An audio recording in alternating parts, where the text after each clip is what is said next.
कहते हैं सपने कभी अपने नहीं होते, लेकिन फिर भी हर इंसान अपने जीवन में अपनी ख्वाहिश पूरी करने की जद्दोजहद में लगा रहता है। लेकिन कभी कभी इंसान के सपने पारिवारिक और सामाजिक रीति रिवाजों के बोझ तले दब जाता है। तो कभी कभी इंसान इन कुरीतियों से लड़ते हुए अपने दिली ख्वाहिश पूरी कर लेता है, चाहे वो इत्तेफाक से हो या उन रीति रिवाजों के दायरे में हो। लेकिन सच तो ये है कि काश ये रीति रिवाज जात पात धर्म का बंधन ना होता तो शायद इंसान धरती पर सबसे ज्यादा सुखी होता।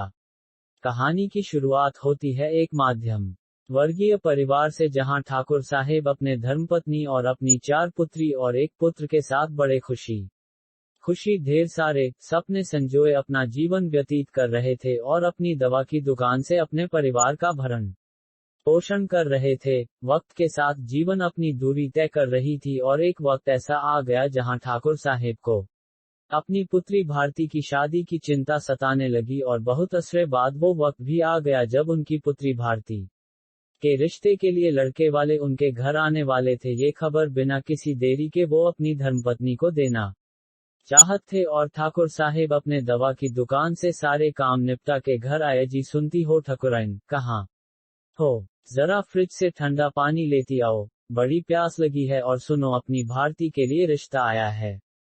लड़का परिवहन विभाग में काम करता है, जरा मेरे कमरे में पानी लेकर जल्दी आओ। ये कहते हुए ठाकुर साहब भरी दोपहरिया में पसीना पोंछते हुए अपने कमरे में चले गए। उनकी धर्मपत्नी शिक्षिका हैं और 2-3 के बाद उनके घर लड़के वाले का आगमन होता है। ठाकुर साहेब सारे काम निपटा कर जल्दी घर लौट आए ताकि मेहमानों के खातिरदारी में कोई कमी ना रह जाए। और सच में मेहमानों की खातिरदारी में ठाकुर साहब ने कोई कसर नहीं छोड़ी। महंगे से महंगे स्वादिष्ट मिठाइयां, तरह तरह के पकवान परोसे गए।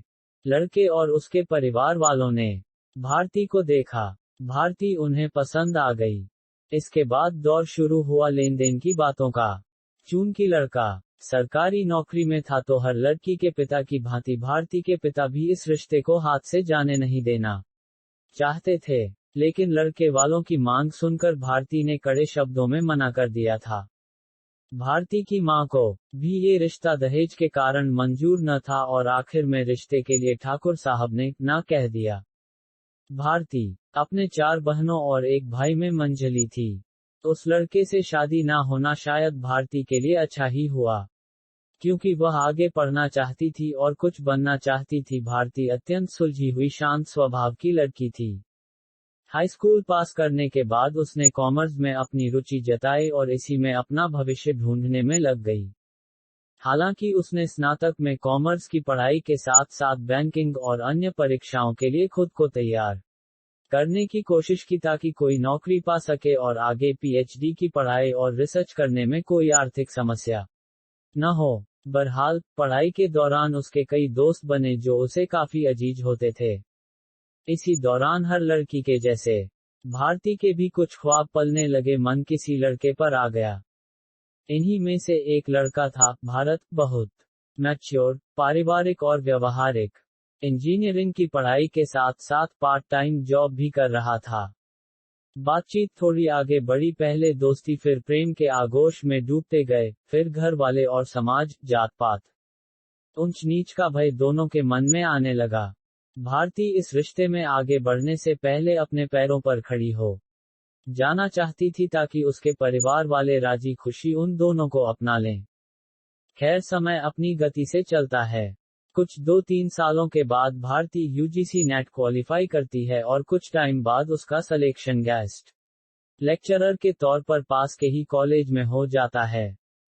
इधर भारत भी अपनी पढ़ाई पूरी कर एक अच्छे मल्टीनेशनल कंपनी में काम कर रहा था। कुछ महीने बेंगलुरु में काम करने के बाद उसे कंपनी विदेश भेजने की तैयारी में थी, लेकिन विदेश जाने से पहले वो भारती के साथ घर बसा लेना चाहता था, लेकिन परिवार वालों से कहने में संकोच भी करता था।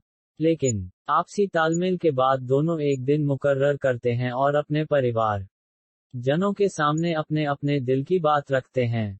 काफी मान मनोबल के बाद भारती के माता पिता भारत और उसके माता पिता से मिलने को राजी हो जाते हैं।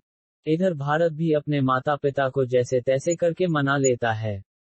तय दिन में दोनों परिवार वाले मिलते हैं, बातों और मुलाकातों के सिलसिला में आखिरकार जीत भारती और भारत के प्रेम की होती है और शादी तय हो जाती है।